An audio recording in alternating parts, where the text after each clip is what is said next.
Chapter 14. The Surprise Guest. Christmas night, 6:10 p.m., 148 Festive Lane. Michael and Arianna stood on the step in front of the house, shivering and calling out to David. Arianna's tears froze on her face as she openly wept. Michael yelled out at the top of his lungs, "David!"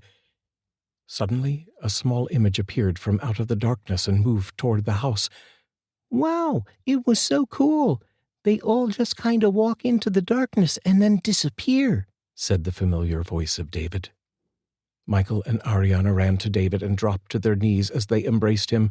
David, not realizing what was happening, started to apologize. "I'm sorry, Mom and Dad. I didn't mean to worry you. I stayed right out front as you told me to." Michael picked up David in his arms, and they walked back into the house. As Michael put David down in the kitchen, Arianna leaned forward and unzipped his coat. "Now, why don't you tell us what happened to you when you were lost yesterday and start from the beginning?" she said. "I was waiting for you to come back to get me by Santa's workshop, but you never came. Santa left, and a man told me I had to leave the area because it was closing. I remembered you saying you were going to the men's department, so I went there. I couldn't find you there, so I thought maybe you went back to the toys to look for me, but you weren't there either.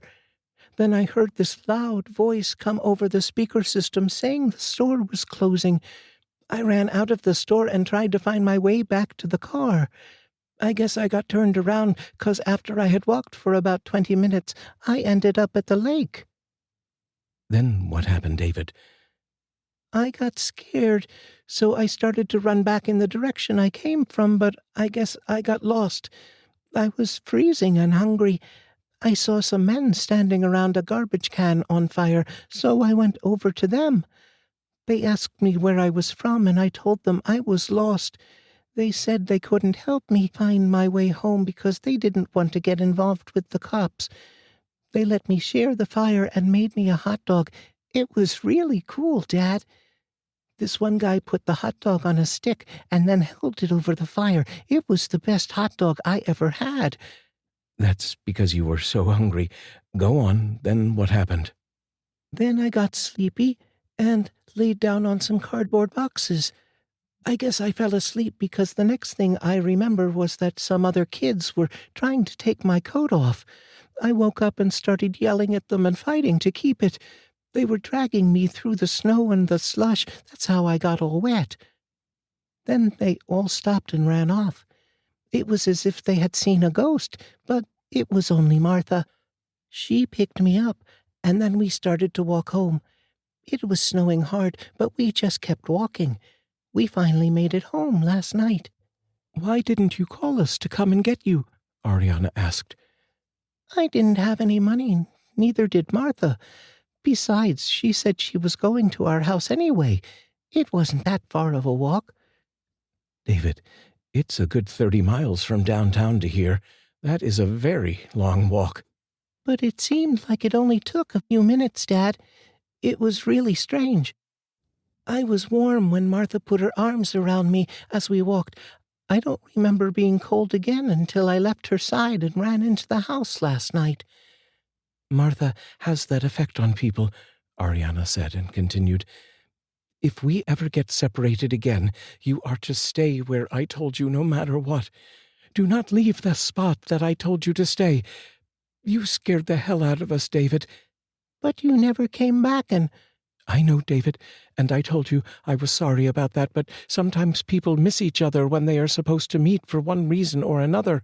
Next time, if there is a next time, just stay where you are, okay?" "Okay, Mom, I promise. Can I go play now?" "Yes, you can go play, but play with something quiet. It's been a very long, hard day." David ran into the family room and started up his train set. Michael and Arianna sat at the kitchen table, and Arianna let out an enormous sigh of relief. "I thought for sure we lost him again. I was positive that he had drowned in the lake, and the fact that he came home was nothing more than a coincidence," Arianna said. "I know, I thought that too. How ironic that would have been. Then I thought, no, Martha would have said something to us. She would have known. I guess we overreacted. You know, that woman has become our guardian angel in the truest sense of the word. This house, the money, bringing our families together again, saving David. She is God sent. I only wish there was something more we could do for her to show our appreciation. We couldn't begin to pay her back for her generosity and help over the last 9 months. What else could we do? Martha asked us to love this house, keep it, make it our home, and not sell it for financial gain. We have done all of what she has asked us to do. Maybe she appreciates that, and she is paying us back for doing as we agreed. But you are right.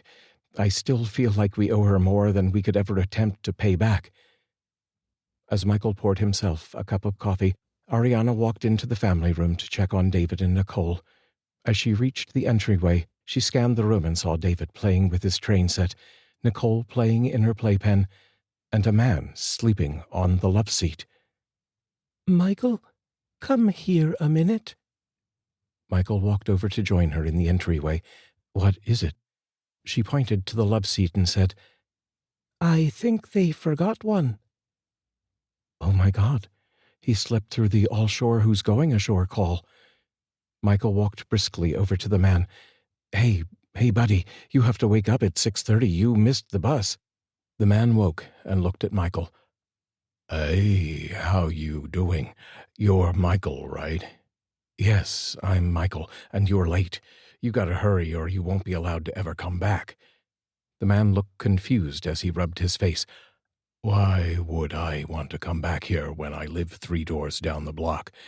I don't want to come back here. I don't even know how I got here in the first place." It became apparent to Michael that the man was drunk and was sleeping it off on the love seat. "Come on, buddy, get with it. You need to get out of here to come back next year." The man sat up and pushed Michael away. "Listen, my name is Denny Kowalski. I live at 160 Festive Lane. I have no idea why I came here last night, but I had a great time. And now I have to go home." "Yeah, hilarious. Come on, let's go. Where are the trays you brought with you?" asked Michael. "I didn't bring any trays. I didn't bring anything. I was walking home from church last night, and it was about 6:30. I suddenly turned up your walkway. It was like I wasn't in control of my own body. I followed a group of people inside, and I have been here ever since," he replied. Michael grabbed the man by the arm and walked him to the front door. A coat was lying on the floor, and Michael assumed it belonged to the man. He handed the coat to him. "Now, get a move on.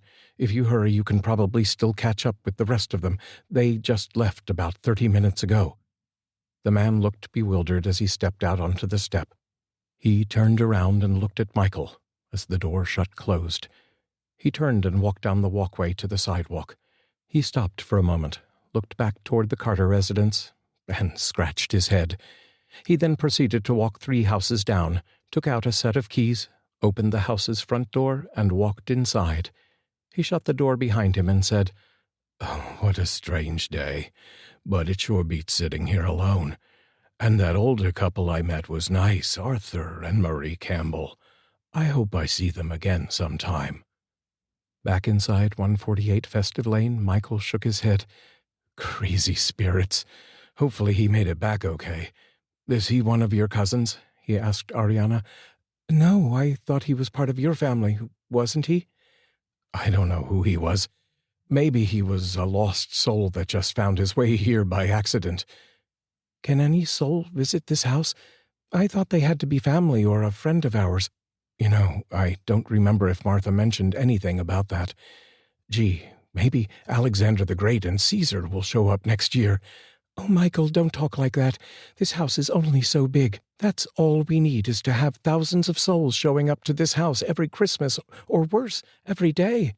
Martha said they could visit for 24 hours any time they wished, not just on Christmas.